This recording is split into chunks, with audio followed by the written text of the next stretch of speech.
A caddy doesn't fire the man who made him rich. That's not how this sport works. Except that's exactly what happened when Phil Mickelson's bag man of 25 years walked away. Not the other way around. Officially, it was mutual, a quiet parting, two guys ready for change.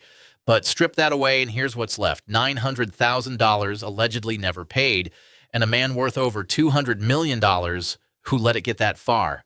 No fight, no scene. Just a debt that sat there until someone finally had enough. So how does that happen? How does the guy holding all the money lose the one person who never asked for a share of it? So does loyalty even survive once the money gets this big? Tell me what you think in the comments. I want to hear it. And if stories like this are why you're here, hit subscribe because this is just the beginning. It started in 1992 at the Memphis Open. Bones Mackay was 27, still learning the trade. Phil Mickelson was 22, a left-handed prodigy with a kind of smile that made people believe in him before he'd won anything. Something clicked immediately. For the next 25 years, they were rarely apart. Bones stood beside Phil at his wedding, not as staff, but as someone who belonged there. When Phil finally broke through at the 2004 Masters, ending years of near misses at majors, Bones was holding the bag, tears in his eyes. When Phil won his fifth major at the 2013 British Open, Bones was the first person he turned to. There's a tradition in golf after a major win. The champion signs the flag from the final hole and hands it to the caddy, a thank you for every mile walked to get there. Phil signed that flag, handed it over. To anyone watching, this looked like the tightest partnership in the sport. Two men who'd built something over 2 decades most people never find with anyone. For 25 years, nothing suggested this partnership would ever end. Fans assumed they'd retire together. They couldn't have been more wrong. And this particular signature said more than Phil probably realized. Phil didn't just sign that flag. He signed it in letters so large they swallowed most of the space, leaving almost nothing for anyone else's name. One insider close to the situation later called the gesture dismissive, as if the win belonged to Phil alone, and Bones' 25 years of carrying that bag barely deserved a mention. It wasn't a fight. It wasn't even a conversation, just a signature, sized a certain way, handed over a certain way. At the time, nobody thought twice about it. Why would they? Phil had just won his 5th major. The mood was celebration, not scrutiny. But small moments like that don't disappear. They sit, they wait, and 4 years later, that same flag, that same signature, would mean something very different to the man who'd been standing next to Phil the whole time, holding a bag that was never really about him.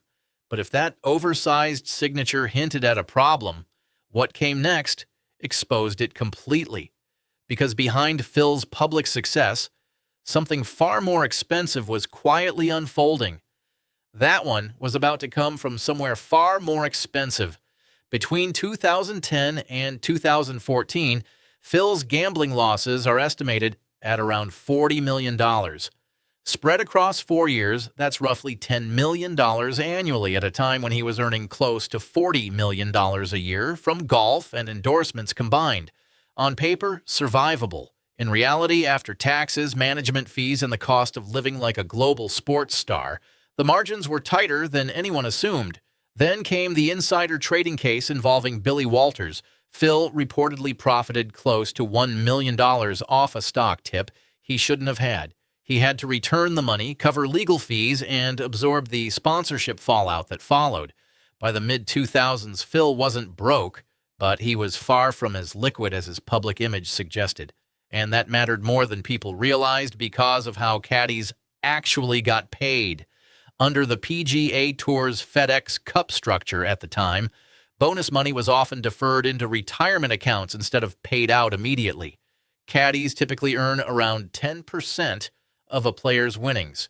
When bonus money gets delayed or restructured, so does the caddy's income, turning a fixed percentage into something closer to a negotiation. And somewhere inside that shifting structure, Bones's pay started falling behind. Not a one-time shortfall, nearly $1 million in accumulated wages for a man who'd walked all 18 holes every tournament for 25 years. carrying a 40-pound bag and Phil's temper right along with it.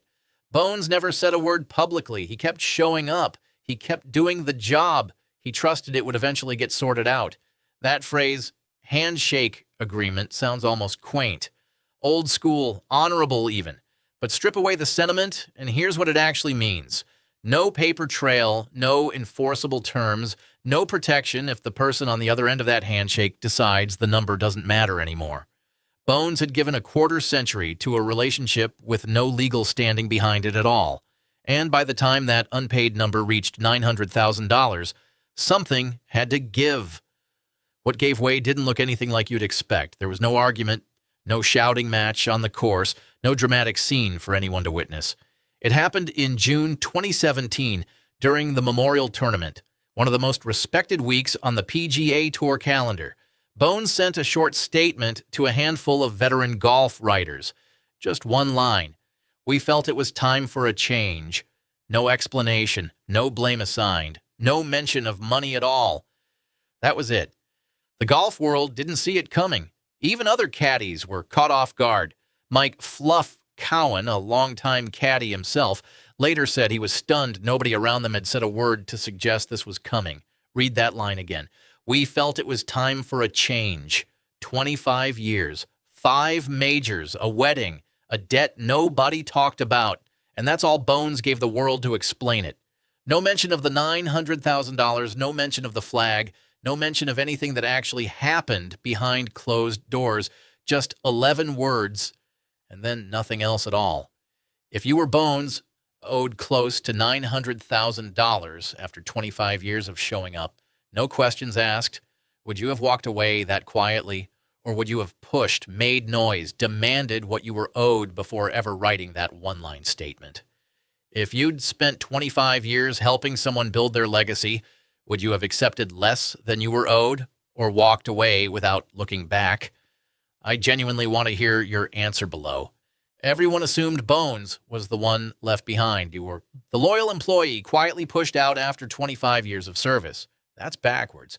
Bones didn't quit on Phil. Bones ended it. The employee walked away from the man who could have made the entire problem disappear with a single phone call and a single check. Phil never made that call. And that silence, not an argument, not a blow-up, is what actually broke 25 years. Just the absence of one man doing right by another when it mattered most. Phil didn't stay silent forever. Weeks after the split became public, he sent something. 2 checks totaling $800,000, along with the flags from every major they'd won together. Overnighted, no note attached. On the surface, it looked like closure, but remember the number from before. Bones was owed close to $900,000. Even in the moment Phil finally paid up, he came up $100,000 short. You'd think a man worth over $200 million forgets $100,000, loses track of it, rounds down by accident on a number that large. He didn't. Someone doesn't accidentally miscalculate a debt that specific after 25 years of working together. That number wasn't a mistake. It was a decision. What that final check really said was simple. This is what I think you're worth. Take it or leave it. And Bones had no real way to push back, no contract, no written terms, just a handshake and years of trust that had already been spent. He couldn't sue. He couldn't renegotiate. He could only accept what showed up and decide what to do with the years still ahead of him. 25 years ended with a shortfall no one apologized for and a decision no one explained. A couple of weeks after the split, Bones's phone rang. It was NBC, offering him a spot on their broadcast team doing on-course commentary. He said yes, and he was good at it. Fans liked him instantly. Players respected his insight. For 4 years, he became one of the most trusted voices in golf media. A second career nobody saw coming out of a breakup that quiet. Then in 2021, another call came, this time from Justin Thomas, who wanted Bones on his bag full-time. Bones took the job, and almost immediately he was back in a winner's circle.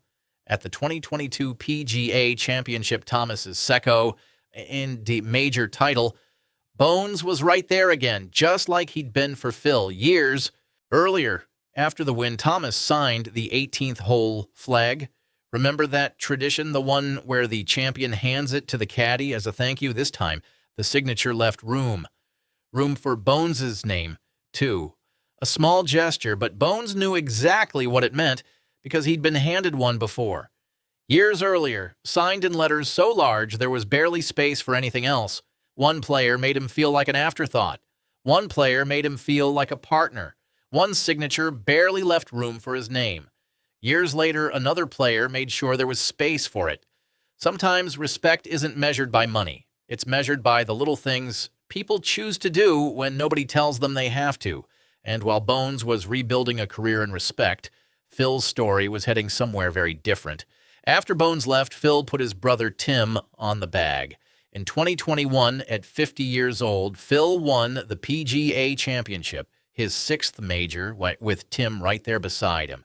Then came Life Golf, a reported $200 million deal, and Phil's exit from the PGA Tour altogether, walking away from the tour that built his career and the fans who'd followed him for decades. Tim eventually stepped away too in 2024, citing family reasons. Phil brought on a new caddy, John Yarbrough, and kept playing. Financially, nothing about Phil's trajectory slowed down. He kept earning, kept competing, kept being exactly who he'd always been in the public eye. Two men tied together for 25 years.